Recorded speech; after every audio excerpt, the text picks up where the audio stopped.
Eran tratamientos en los cuales mediante microorganismos nosotros podíamos bajar la carga orgánica, biológico, la carga orgánica de una cierta muestra de agua. Entonces, dentro de los tratamientos biológicos, vimos que existían los lodos activados, y como justamente les acabé de mencionar, se utilizan microorganismos para hacer esto, ¿ya? Pero hay otra forma de conseguir la misma oxidación del material orgánico cuando no es muy alta la carga, ¿no? Los sistemas de aireación. Entonces aquí existen tres tipos, ¿no? Que ya vamos a hablar más adelante. En forma general, estos sistemas de aireación lo que tratan de hacer es conseguir una cierta cantidad de que una cierta cantidad de oxígeno se disuelva en el agua, o en otras palabras, que el oxígeno se ponga en contacto íntimo con el agua para que este oxígeno ayude a oxidar al material orgánico que tienen presente dichas aguas. Entonces, si nuestro propósito es oxidar el material orgánico, nosotros estamos diciendo que en esta ocasión nosotros lo que vamos a hacer es darle el suficiente oxígeno a este material orgánico para que se produzca su degradación o su oxidación, en otras palabras, y con eso conseguir una carga menor, acá a la salida, una carga menor de material orgánico. Ese es el propósito de este sistema de aireación. ¿De acuerdo?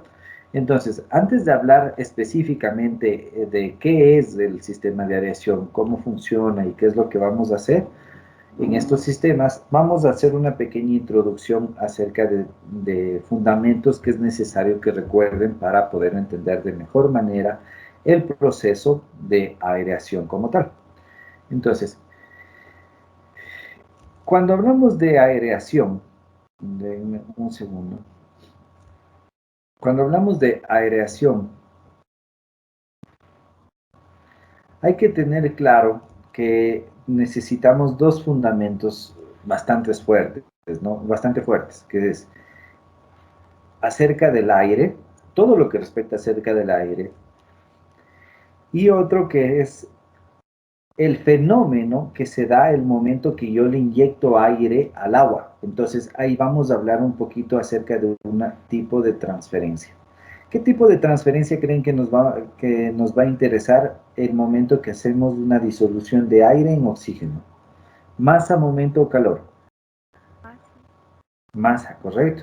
Entonces, estos dos principios, o bueno, estos dos temas, vamos a tratar de hablarlo en forma general para que se pueda entender bien en qué es lo que vamos a manejar en estos sistemas de aireación.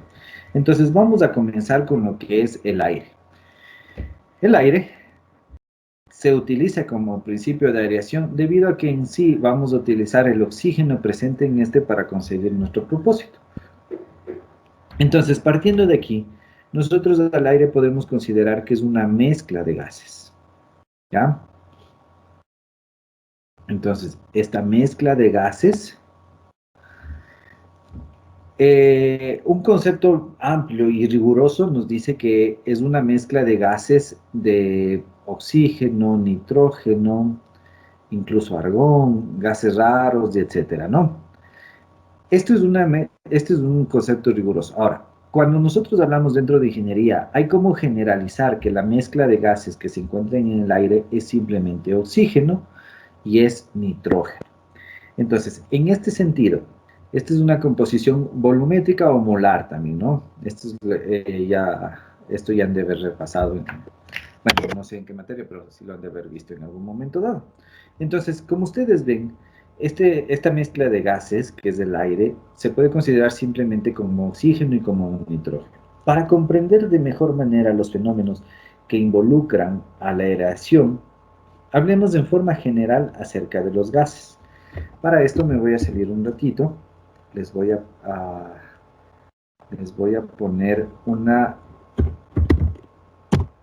una simulación que me interesa que vean para ir analizando qué es lo que ocurre en los gases. Ya, listo, vean. Esto me va a servir para explicarles. Ya, vamos a tratar de analizar cuáles son las propiedades de los gases y por qué tienen estas propiedades. Entonces, un gas se considera aquella sustancia en la cual sus moléculas o la estructura de sus moléculas, no sería la estructura de sus moléculas, perdón, el, la composición o no, se me fue la palabra, perdónenme chicos. En un gas se considera una sustancia en la cual sus moléculas se encuentran en una forma dispersa dentro de un volumen. O en otras palabras, en un gas tenemos moléculas que se encuentran muy separadas entre sí. Entonces, ¿cuál sería la primera propiedad que tenemos de los gases? Al estar muy separadas de estas moléculas, que se encuentran separadas debido a que tienen un movimiento libre, es decir, se pueden mover por cualquier lado, en cualquier dirección, estas moléculas, al estar separadas por este movimiento, no presentan fuerzas intermoleculares entre ellas. Es decir, como tenemos moléculas muy lejos, muy separadas, estas fuerzas intermoleculares no intervienen en esta estructura. Entonces podemos decir que una de las propiedades de los gases es que las fuerzas intermoleculares son nulas o son bajas. ¿Ya? Entonces, al tener fuerzas intermoleculares bajas, no existe atracción entre ellas, ¿ya? Por eso es que los gases no tienen una forma definida. Ahora, ¿qué otra cosa tenemos? Como están muy separadas estas moléculas, nosotros vamos a tener un espacio entre molécula y molécula muy grande. Entonces, el momento que nosotros tenemos una fuerza una fuerza sobre un área, es decir, una presión que ejercemos sobre este gas, al tener mucho espacio intermolecular, que es lo que estoy marcando en blanco, lo que va a ocasionar es que los gases sean compresibles, ¿ya? Entonces, estas dos propiedades van a ser muy importantes para entender el comportamiento de un gas. Es compresible debido a que tiene espacios intermoleculares muy grandes y en otras palabras, debido a estos espacios o como consecuencia, nos va a dar unas fuerzas intermoleculares nulas o bastante bajas. Ahora, si nosotros seguimos con ese análisis y nos ponemos a ver qué es lo que sucede con cada una de las moléculas, vamos a ver que estas moléculas, como les había mencionado, tienen un movimiento libre. Entonces, estas moléculas van a tener una energía cinética. ¿Ya? Esta energía cinética va a ser una función de la temperatura.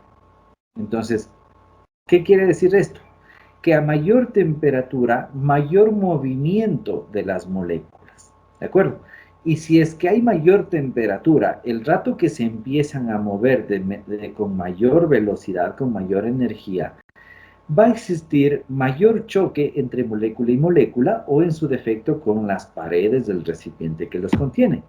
Entonces, de aquí y a partir del análisis de lo que estábamos viendo de la compresibilidad, podemos decir de que cuando tenemos un gas, vamos a tener siempre una interrelación entre las propiedades temperatura, presión y volumen. Entonces, para entender el comportamiento de un gas, es muy importante conocer cuál es esta variación entre la temperatura, presión y el volumen para cada gas. Y es así que aparecen las leyes de los gases, ¿no? Y eso es lo que vamos a tratar de explicar con esta simulación. Entonces, nosotros le ponemos un cierto número de moléculas a este gas, en este recipiente de un cierto gas, ¿ya? Entonces, fíjense, las moléculas tienen un movimiento libre. Entonces, este movimiento libre lo que ocasiona es que exista un choque continuo de las moléculas con las paredes. Este choque de las moléculas con las paredes, que es causado incluso por los choques entre molécula y molécula, si ustedes se fijaron, generan un aumento de presión, ¿no es cierto? Ahora, como estábamos también viendo, si nosotros le damos una mayor energía, es decir, subimos la temperatura, fíjense qué pasa con la presión. También aumenta la presión debido a que estas moléculas empiezan a moverse más rápido. ¿De acuerdo? Entonces, quiero que se fijen ahora una cosa. Como nuestro propósito es tratar de entender qué es lo que sucede en el momento que un gas primero se comprime y luego se le expande, vamos a ver justamente el momento que aumentamos la presión, disminuimos el volumen y nuevamente le expandimos.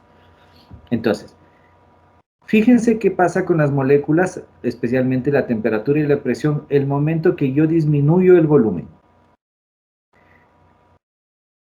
La presión, de hecho, aumenta.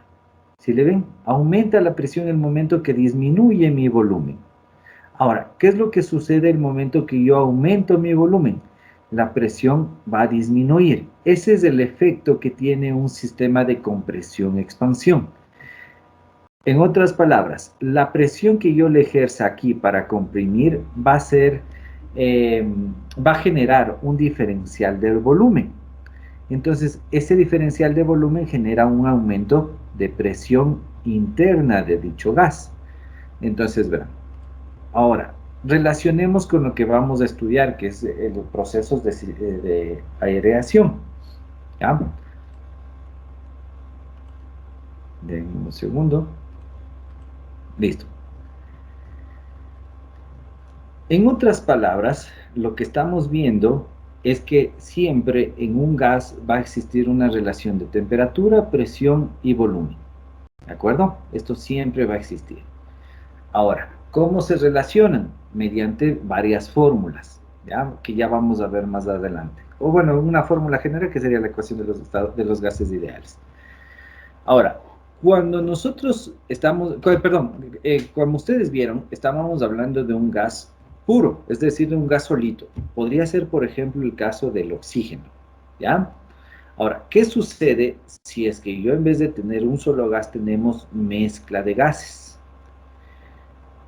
Cuando tenemos una mezcla de gases, por ejemplo, puede ser lo que estábamos hablando de oxígeno y nitrógeno, que viene a ser el aire, también nosotros vamos a necesitar conocer las propiedades de temperatura, presión y volumen. Entonces, aquí ya viene la parte interesante. Si nosotros tenemos que el oxígeno son las moléculas amarillas y las moléculas azules es el nitrógeno, la presión que está ejerciendo esta mezcla de gases sobre este recipiente, al igual que vieron en la gráfica, ¿a qué creen que va a ser igual? Es decir, la presión total del sistema, ¿a qué creen que sea igual? Pues cuando tenemos una mezcla de gases, nosotros vamos a tener que esta presión total va a ser igual a la presión que aporta las moléculas amarillas, que en este caso era el oxígeno, por eso se llama presión parcial, más la presión parcial de las moléculas azules que también están aportando a la presión total, que en este caso es el nitrógeno. Cuando tenemos mezcla de gases, nosotros vamos a tener esto. Vamos a tener que la presión total del sistema es igual a la sumatoria de estos dos. Entonces, estas dos presiones se conocen como presiones parciales. Esta es la famosa ley de presiones parciales. ¿De quién? ¿Quién dijo esta ley? Bien. Entonces, esto para tener en cuenta, ¿no? Ahora, si ustedes se fijaron, ya pudimos definir a la presión. ¿Qué es lo que pasa con la presión en una mezcla? Ahora, veamos qué es lo que ocurre cuando tenemos, en cambio, una mezcla de gases, pero queremos saber qué es lo que pasa con el volumen. Aquí entra una ley que se conoce como la ley de Amagat.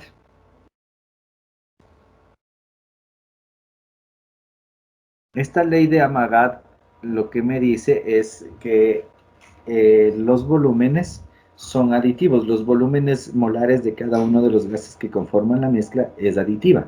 Es decir, el volumen que va a ocupar una mezcla de gases es igual a la suma del volumen que ocupan cada uno de los gases individualmente, pero medidos a las condiciones de la mezcla. ¿A qué me refiero? Denme un segundito, termino de dibujar y ahí sí me van a entender.